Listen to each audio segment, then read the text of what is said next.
Today's lesson is on identifying and evaluating functions. A function relates an input to an output, or specifically, it relates the domain to the range of a function. When you first learn functions, you learn them with function machines. Function machines are a visual to help you understand what a function is.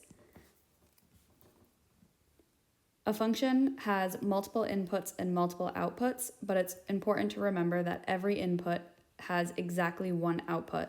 That's what makes it a function. It cannot have multiple outputs, only one answer. So if we go right back to basics and we take a look at our function machine, our function machine is using the function of x plus 4. So as we drop in different inputs, we're going to end up with different answers or different outputs. So if we start with the number 23, we drop 23 into this machine, we evaluate it at x plus 4, and we end up with a solution of 27. 23 plus 4 is 27. If we evaluate 29 in this machine, 29 plus 4 is 33. 38 plus 4 is 42, and so on. So every time we put a number in this machine, again, we only get one output or one answer.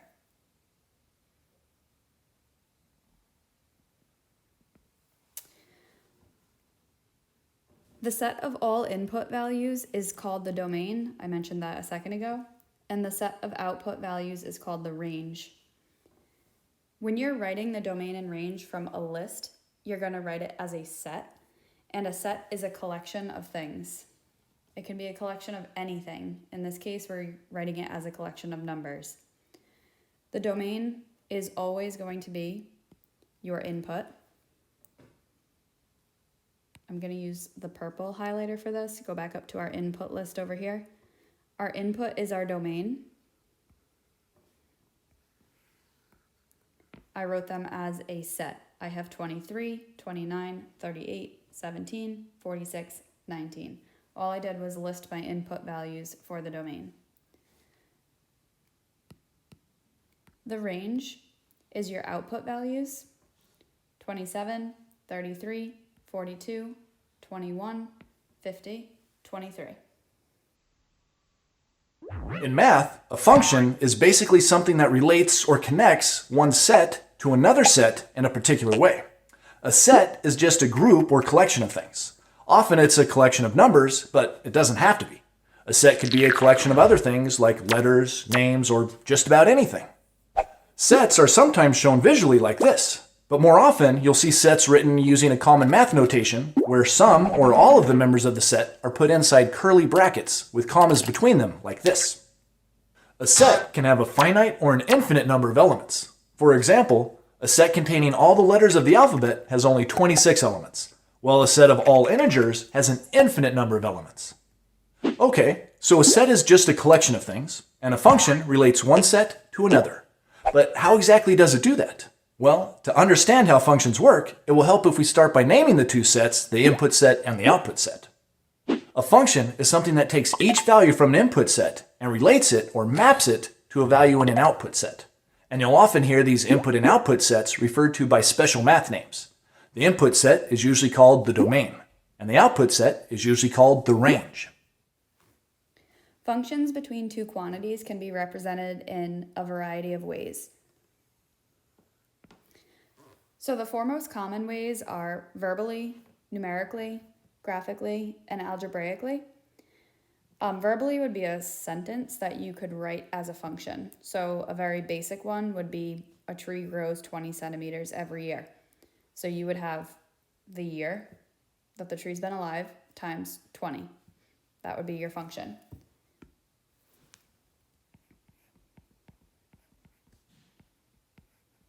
So for example, if the tree is alive for 1 year, it would be 1 times 20.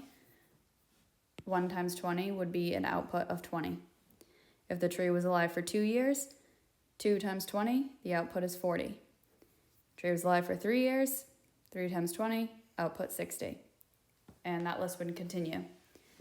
So this here, this verbal, which I converted to a algebraic equation, we can also write as a chart of values, or we could call this numerically. And if we wanted to, we could take these values and we could put them on a graph. So that would be the function related or represented graphically.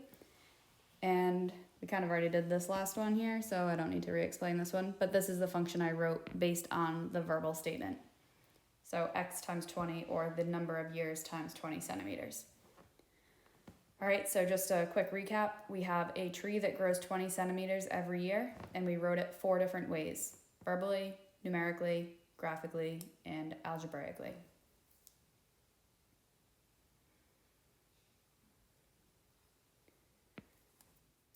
First, we're going to look at numeric relations, or how to determine if a relation is a function by visualizing tables or a list of values, or I should say a list of ordered pairs. So remember that a function is a relation that assigns each input with exactly one output. Always think back to that function machine we went over on the first page. An input value can never produce multiple output values. Let's look at 2 examples here. So this first example, I already told you that yes, it is a function, but we need to talk about why it's a function. So I can see here that I have input values of -1, 0, 1, and 2, but I have only 3 outputs of 1, 0, and 4. So also I noticed that both -1 and +1 are going to the same output. But that's okay, this can happen.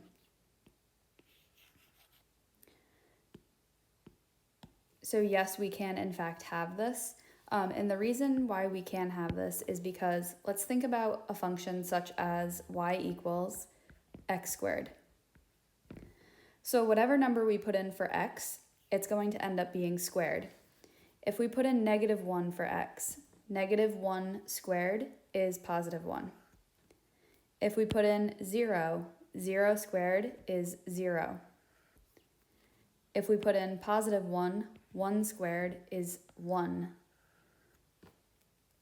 And if we put in 2, 2 squared is 4. So that's how I got my values. Notice that every number I dropped into my function, I only got one, or only created one output. It just so happened that the same output was created twice, and that would be for the numbers -1 and 1. Yes, this can happen. This is okay. What's not okay is when you end up having an input that produces 2 different numbers. That doesn't make any sense. If we drop one number into a function machine, if we drop the number 1 into a function machine, and the function is x plus 2, 1 plus 2 is always 3. That's it. So only one answer. It cannot produce 2 answers. This here is not possible. And that's why we would say this is not a function. Okay, again, just visualize back to that function machine. If you drop a number in, you get one answer. That answer can happen more than once, like it does over here, but you only get one answer.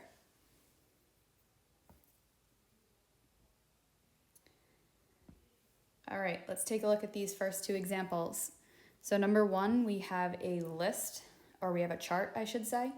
So what we need to check for is we need to check for the same input producing different outputs, which right away I can see that that's happening.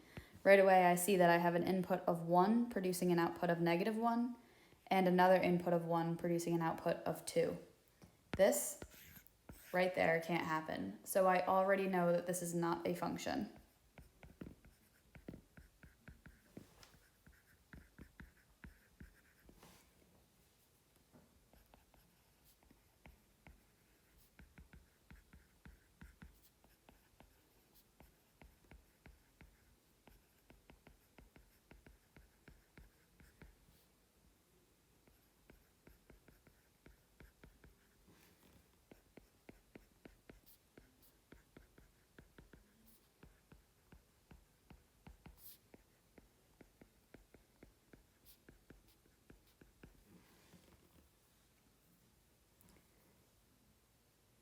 Okay, for number 2, we need to take a look at our list of values here. Here, I gave you this list as ordered pairs, so ordered pairs pulled right off of a graph. We have an ordered pair of 1, 4, an ordered pair of 2, 5, ordered pair of 3, 6, and an ordered pair of 4, 7. So I need to look and see, do I have the same input ever happening in my list of numbers? And no, I don't. So I have 4 different inputs, also yielding 4 different outputs. So I automatically know that yes, this is a function.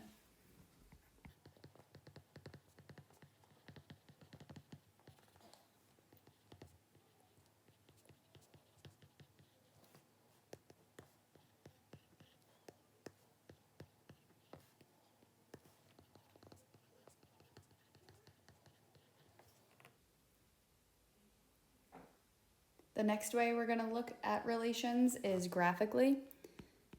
So now we need to determine by looking at a graph if a relation is a function. And to do this, we're going to use the vertical line test. Remember how functions aren't allowed to have more than one output value for a particular input value? Well, the vertical line test helps us see if a graph has any of those one-to-many relations that would disqualify it as a function. Here's how it works. Imagine that a vertical line is drawn on the same coordinate plane as the graph that you want to test. Then, imagine moving that vertical line left and right across the domain, paying close attention to the point where the vertical line intersects with the graph. If that vertical line only intersects the graph at exactly one point for every possible value of x in the domain, then that means that there's only one output value for each input value. There's only one y value for each x value, so the graph qualifies as a function. Okay, so all of these graphs pass the vertical line test and are functions, but what's an example of a graph that doesn't pass the vertical line test? Well, here's one. It's the graph of our equation y squared equals x. The domain of this equation doesn't include any negative input values, so there's some places where a vertical line wouldn't intersect the graph at all, and that's okay. And there's one place where the vertical line would intersect the graph at just one point, which is also okay. But as we move to the right on the x-axis, you can see that our vertical line is now intersecting the curve in 2 places. That means this equation is giving us 2 possible outputs for some of its inputs, which means that it's not considered a function. Example set 2 is using the vertical line test to determine whether the graph represents a function. The vertical line test and looking at graphs is one of the easiest ways to determine if a relation is a function. You literally just think to yourself, if I draw a vertical line straight down this graph, will it ever intersect in more than one location? So for number 1, the answer would be no, it only intersects in one location at all times. So yes, this is a function. Number 2, if I draw a vertical line down this graph, we can see that this intersects at more than one location multiple times. Therefore, this is not a function. And for number 3 is just a random scattered graph, so you have to pay close attention to what's going on. So I would just start on the left side of the graph, and I would look going this way, so I'm looking that way. Are there any 2 points that fall in the same vertical line? And right here, I actually have 3 of those points. So this does not work out. This is not a function.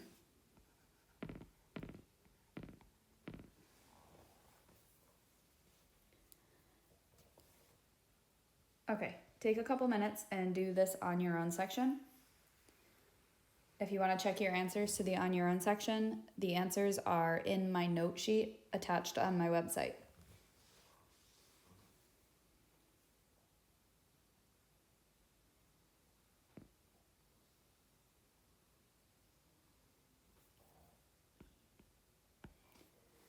Next, we have to determine if a relation is a function algebraically. This is probably the most challenging method, not that it ends up being challenging when you know what you're doing, but learning it is probably a little bit more difficult than the other 2 methods. So when you are determining if a function or an equation is a function, you need to solve for y. That's the biggest thing. You are solving for y. And when I say solve for y, that means you need to isolate y. You need to get y by itself.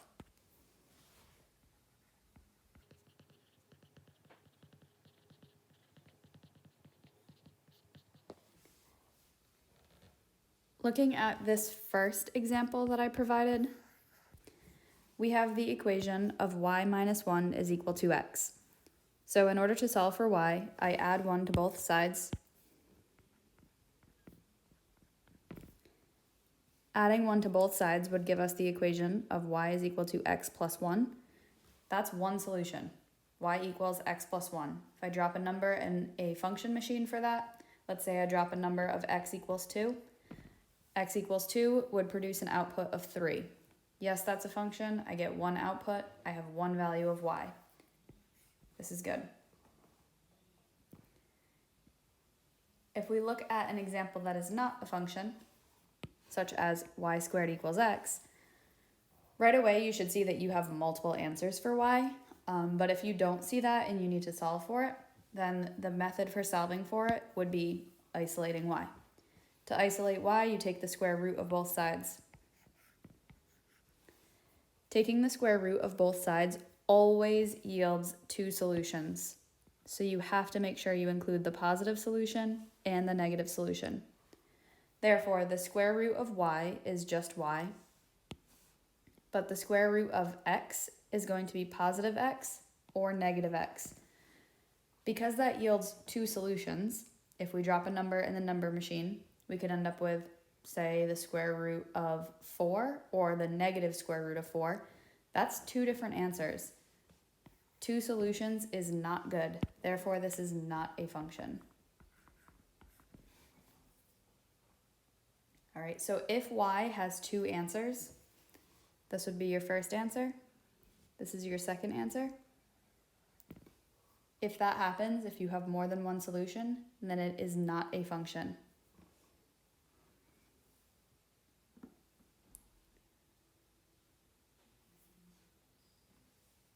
Looking at the first example in this example set, we have x plus y equals 8. We need to solve for y. Solving for y in the first example, we would start that by subtracting x from both sides. That gives us the expression of y equals negative x plus 8. Negative x plus 8 is one single solution. Yes, this is a function. One single solution is good.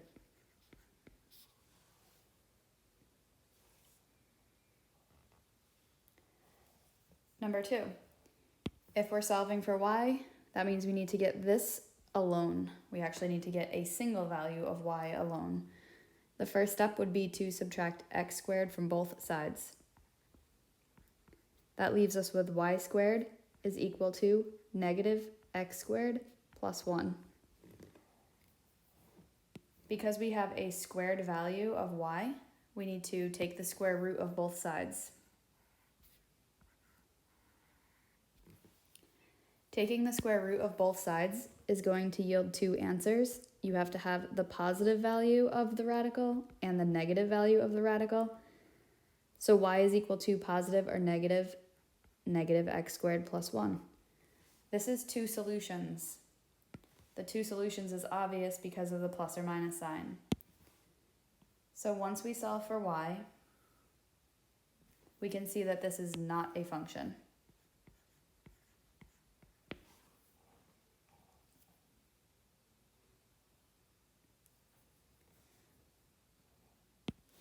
Number 3, we are solving for y. Subtract x from both sides. Y squared is equal to negative x plus 8. We need to remove the squared value of y. In order to do that, the inverse operation is square rooting both sides. When you take the square root of both sides, you have to include your positive and negative answer. Y is equal to positive or negative square root of negative x plus 8. Once again, our positive and negative indicates that we have two solutions. So when we solve for y, we end up with two solutions, which tells us that this is not a function.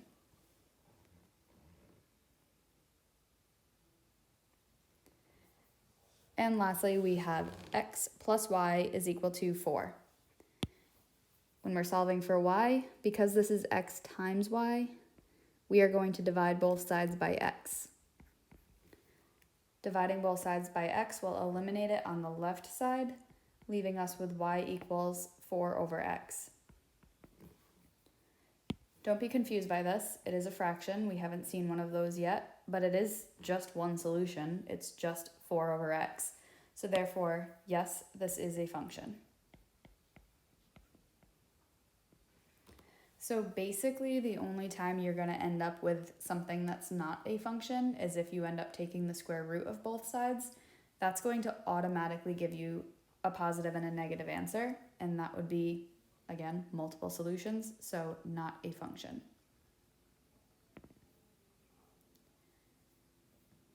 All right, complete the next on your own section. Answers are on my note sheet, so check those out. And the last part of the notes is evaluating functions. Evaluating a function means to substitute the input for the function's variable. Most of the time I use a variable of x, so replace your variable of x with whatever the input number is. One thing to notice is that we're going to start using function notation.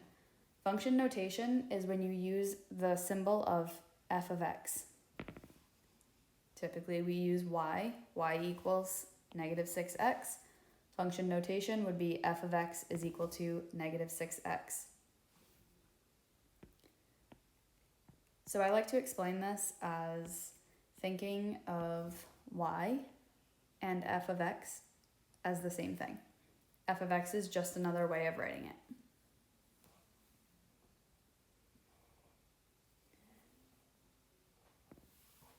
So function notation, just a quick review of this. Function notation just allows you to instantly see where your input is going to be. So if we take this example and we have f of x, or we know that f of x is equal to negative 6x, that's telling me that this x is where this comes from. So I'm using the variable of x is my point. If I change that to f of 2, then that means I need to replace my x value with 2. So what was previously f of x becomes f of 2 is equal to negative 6 multiplied by 2. If I change that to f of x plus 1, that means I replace this with negative 6 multiplied by x plus 1.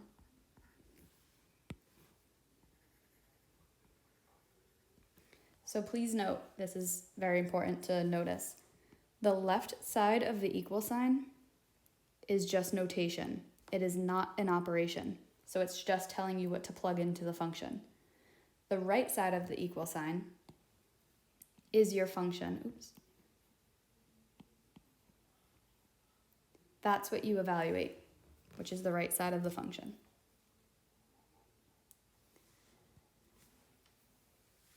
Let's take a look at numbers 1 and 2. Number 1 and number 2 are both using the function of f of x is equal to 2x minus 3. So for number 1, we're going to change f of x to f of negative 2. That means we are replacing all x values with negative 2. And we are only evaluating the right side. So we substitute negative 2 in for x, and now we simplify. 2 times negative 2 is negative 4 minus 3. This is equal to negative 7. So our solution would be f of negative 2 is equal to negative 7.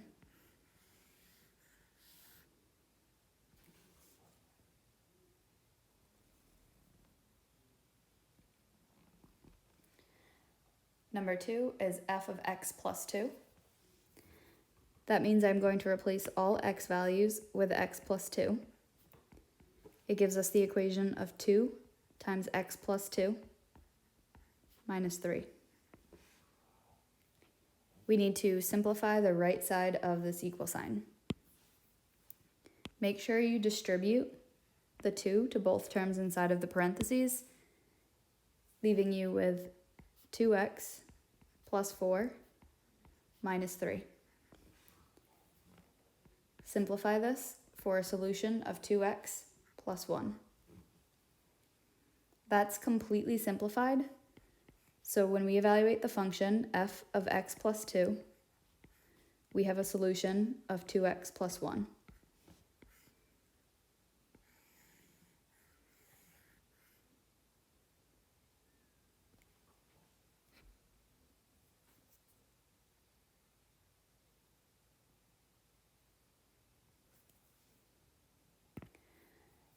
Number 3 and 4 are going to use g of x. This one looks a little bit more complex. We now have multiple terms of x. For number 3, we're going to replace all values of x with 5. This gives me 5 squared minus 3 times 5 plus 5. When I simplify this, I have 25 minus 15 plus 5. 25 minus 15 is 10, plus 5 is 15. G of 5 is equal to 15.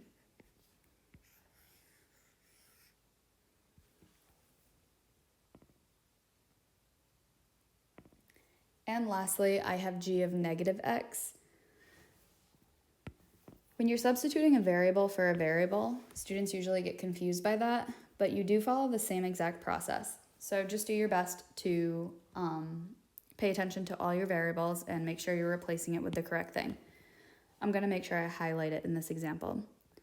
So g of negative x is going to become negative x squared, there you go, parentheses, negative x in parentheses squared, minus 3 times negative x plus 5.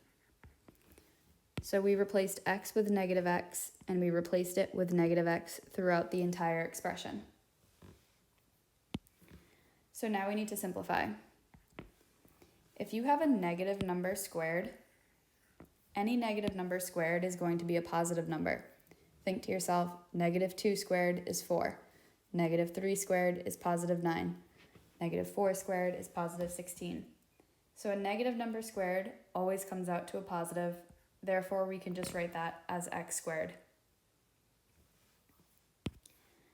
Negative 3 times negative x is going to be a positive number. A negative times a negative is a positive. So we end up with positive 3x plus 5. And we can't simplify any of this. So no terms can be added together. Therefore, it's our final answer. And g of negative x is equal to x squared plus 3x plus 5.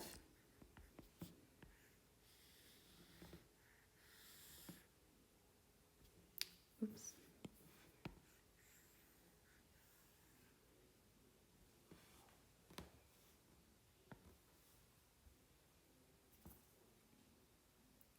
And lastly, complete the on your own. Answers are on my website.